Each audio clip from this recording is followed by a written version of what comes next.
Morning, all. All right, so from one year to the next, we get some playoff turnover.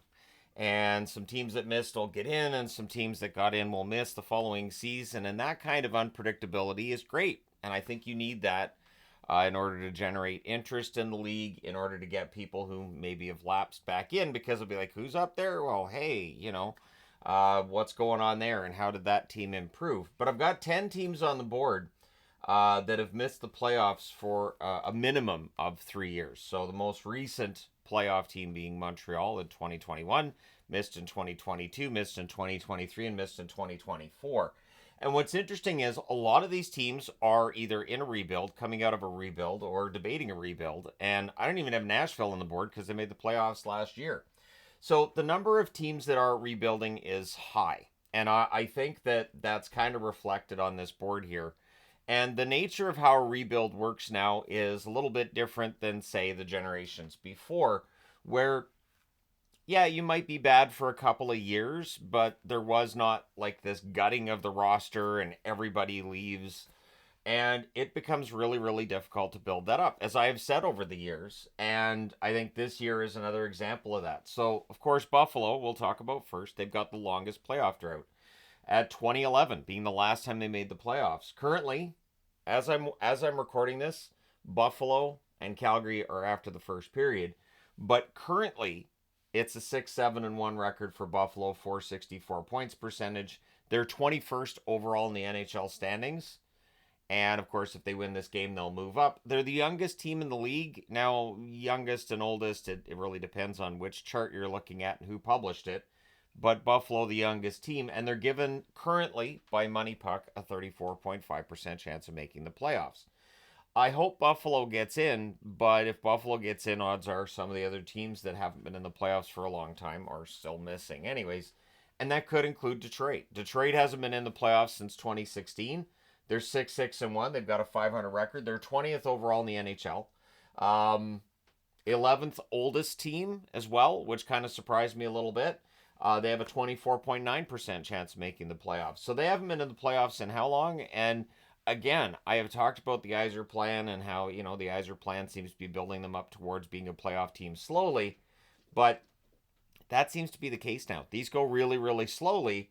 And as fans, we just sort of accept, well, this team's going to be garbage this year because, well, they're still in a rebuild, so they don't have good players, or at least enough good players to keep up, right? Then you got Ottawa. They haven't made the playoffs since 2017. They're currently 6-7, a 462 points percentage. They're 25th overall in the league.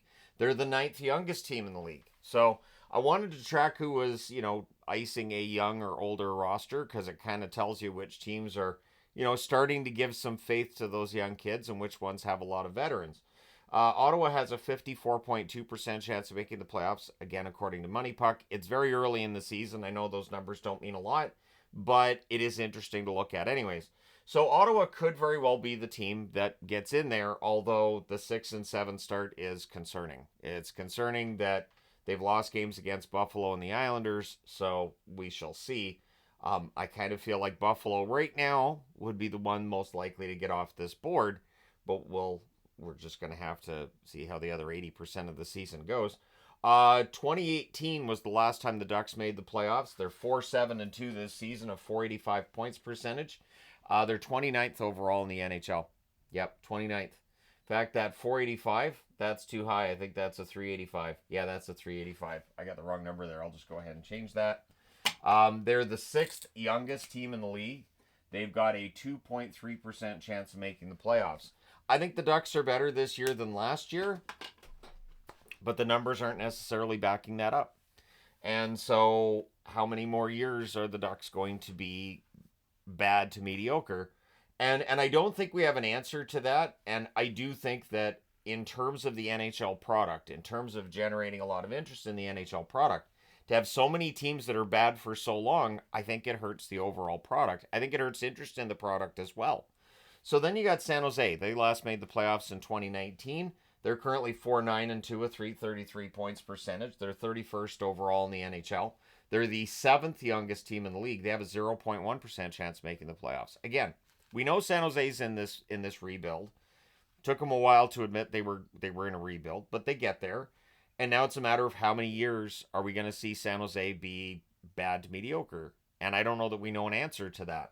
And as Buffalo has shown, as Detroit has shown, it's not that easy to turn that corner when you decide you want to do that. Then you got Utah. Now, Utah gets the baggage from Arizona on this level. Arizona last made the playoffs in 2020. The Utah Hockey Club 6-5-3, a 536 points percentage. They're 15th overall in the NHL. They are the fourth youngest team in the NHL, and they have a 42.1% chance of making the playoffs, according to Money Puck. I think Utah has a chance. Early in the season, they looked really good. Then they didn't, and they've looked better again in their last couple of games. There's definitely some room for them to make the playoffs, because with 10 teams on the board, and how many of them are out west? One, two, three. Only three. No, four. Four out of the 10 are from the west. So there's a chance they get in there. There's some teams they're automatically ahead of anyways, in Chicago, Anaheim, and San Jose. So why not? Why not Utah? Chicago, they last made the playoffs in 2020. I should also mention that Arizona and Chicago made those 2020 playoffs because of the expanded nature of said playoffs. Otherwise, it'd be a longer drought for both organizations. Chicago, 5-9-1 record so far this year, 367 points percentage. They are 28th overall in the NHL. They were also the 8th oldest team in the NHL as they decided to get some more veterans in the offseason, which I think has made them more competitive. I don't know if they're better, but they're more competitive. 5.7% chance that they make the playoffs. So how long are these teams going to be out? How many years are we going to hear, well, it's still a rebuild? Well, we're still in the stages of a rebuild. Because teams now, it feels like, are stockpiling draft picks for a 3-season block. And that's a long time. And again, you get all these young players. There's no guarantees that they're going to come together and play well. And if they do, you still need veterans to guide them along the way if you're going to become a playoff team. Columbus, they last made the playoffs in 2020. They're 5-5-2, so a 500 record. They're 24th overall in the NHL as a result of the points. They're the fifth youngest team, and they have a 0.2% chance of making the playoffs. So you're telling me there's a chance. Columbus, given the circumstances, the loss of Johnny Gaudreau, totally understandable. Yes, they get a pass for that. Absolutely. But how many years will Columbus find themselves outside the playoffs? So after this season, who do you add? What do you do? Because the other thing that happens with these teams is it has to make them a less attractive destination for free agents. So for the teams that are at the top, guys are more willing to take a little bit less money to go and play for Tampa, Colorado, or Dallas, because they have a chance to maybe win. Whereas for these teams, they'll be like, all right, I don't know if I'm going to make the playoffs. Maybe it's not a location they would normally go to. It's going to cost extra money for some of these teams to attract free agents, right? Philadelphia last made the playoffs in 2020. They're 5-8-1 on the season, 393 points percentage, 27th overall in the standings. They're the third youngest team in the league. They have an 8.8% chance of making the playoffs. John Tortorella is going to keep them competitive most nights, but this is a team that does struggle to score. And the question could be asked of Philadelphia, so how long will this rebuild go on for? Montreal is still in the process of their rebuild. They last made the playoffs in 2021. They're 4-8-2 this season, 357 points percentage. They're 30th in the NHL. They're the second youngest team in the National Hockey League. They have a 3.2% chance of making the playoffs. I'm not going to be harsh on Montreal because I totally understand what Kent Hughes is doing. I think it's going to be fine. The record this year isn't all that important. It's about what they're going to do down the road. But the question does have to be asked. When you have this many teams that we can talk about that have missed the playoffs for so many years, you're looking at a National Hockey League where there aren't as many surprises. There aren't as many, really good stories one way or the other. Like right now, we can talk about Winnipeg as being a surprise, but it's not like Winnipeg hasn't been near the top of the league over the last 5 years. At points in time, they've been at the top or near the top. So while that's a surprise, it's not the same kind of surprise as if Anaheim or Ottawa or Chicago or Columbus went on a really strong, 7-1 run out of the gate and look like they're going to be a really good team. And I think that's something that while the NHL has, increased their revenues, They've definitely done a good job with some of their advertising recently. They've started doing documentaries and things like that and trying to drum up interest. I think it would definitely help with interest if some of these teams were more competitive. One of the reasons that I stopped watching baseball, one of the reasons I lost interest was because of the fact that it felt like a lot of the same teams were always at the bottom. A lot of the same teams were always at the top. A lot of the same teams were winning championships or in the running. And it just felt kind of repetitive. And I think that for the National Hockey League, this is it's definitely an issue. And when a general manager goes, well, we're in a rebuild, all the pressure goes off of them, all the pressure on their record to get better goes away, and we as fans just accept, well, they're going to be bad for half a decade, because that seems to be the nature of this, that a rebuild, you're looking at least 5 years.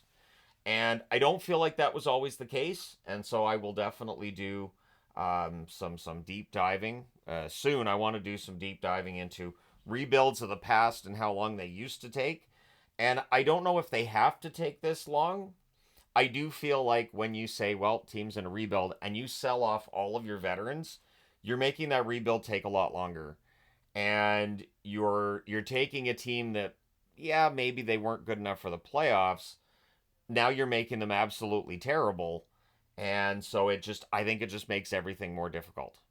And it has to affect ticket sales. Like I hear people talking about ticket sales in San Jose. Yeah, this is a team that has been bad for years. And so I don't blame fans in that area of saying, I don't feel like giving them money for my tickets. It's the same argument I made for Arizona for years. It's an argument I used to make about Florida when Florida wasn't drawing fans. That, hey, if Florida won some games, maybe they draw some fans. Then you get a good GM in Florida that knows what he's doing. Suddenly they're a winning team. Suddenly the building's full. And fans say, well, they're front running fans. Once that team's no good, they'll all disappear again. Sure. Buffalo, plenty of empty seats every night in Buffalo. It is depressing to watch Buffalo games because you know there are a lot of fans in Buffalo. You know that organization could have that building filled every night, which would definitely help the NHL's bottom line. But rebuild, rebuild, youngest team in the league, rebuild, rebuild, rebuild. What are you going to do, right? So it is interesting to me that there are this many teams that we can have this discussion of as well. They're rebuilding. Well, they're rebuilt. Well, if everybody's rebuilding that's outside the playoffs and everybody that's in the playoffs keeps loading up and getting big money contracts, we end up with a very boring, predictable regular season. We end up with the same teams being the top teams every year, and it becomes more and more difficult, I think, anyways, for teams to turn it around. I would look at the New York Rangers, who very quickly made adjustments and became a playoff team again. And at the time, we were like, why are they signing Panarin? Weren't they doing some kind of, this is crazy? It was the right move. It was the right move because otherwise the Rangers could very well have been on this board. They could have gone through that whole rebuild process, and it can be a mess. And we've got teams entering rebuilds now. Nashville's talking about it. Calgary's clearly, in that area where they're looking at a rebuild. Pittsburgh could very well be entering a rebuild if their season doesn't turn around. And you've already got all these teams that are trying to come out of a rebuild, trying to get into the playoffs that haven't been in the playoffs. It just does not get easier. So my question to people watching this is, so teams now with this whole rebuild process, you're looking at least 5 years, it seems, before teams become competitive again. And even then, there's no guarantees. Why do we always call for our teams to go into rebuilds? I've done it too. I wanted the Canucks to go into a rebuild when they kept trying to, stay near the playoffs. I was wrong. If the Canucks had gone into a rebuild, they would be on this board. I'd be having the same discussion about them, and I'm sure their record would be awful. And here we are. So that's the question I have to you is the process of tearing everything down, if it's going to take 6 or 7 years to even make the playoffs again, not make a contender, just make the playoffs again, is it worth going through that process of tearing everything down? Or should we get GMs that say, you know what, we're going to do our best to put a competitive team on the ice every year? As crazy as that sounds, and we've heard that from some of the teams on this board too, is that the better option? So let me know your thoughts in the comment section below as always. And I know there's going to be some discussion too about, maybe the NHL changes the system for number one draft picks. I mean, they could. They absolutely could change the system for who gets the top draft picks to try to discourage rebuilds. I don't think it'd work. I think we'd still see rebuilds. teams would still go through the rebuild process and just cross their fingers and hope they get a good draft pick. So let me know your thoughts. Hit like and subscribe in the event you may not have done so already. And your commissioner of the NHL for today. What would you do? Would you do anything about the fact that you have so many teams that are mediocre to bad for so long? Because again, I think it drives down interest in the league in general. And for those of us who like to track the league from day to day, it can make it kind of repetitive and feel like, well, these teams are bad. I was talking to Yvonne about this when I was putting this together, and she said she noticed when we were doing the power ranking numbers for averaging out teams over the last 5 years on my power rankings, she noticed how some teams just were good and then just tanked. And for years, they've just been right near or at the bottom. So it's an interesting discussion to have. Let me know your thoughts. Hit like and subscribe if you haven't already done so. Thank you guys so much for all your support. I will talk to you again soon.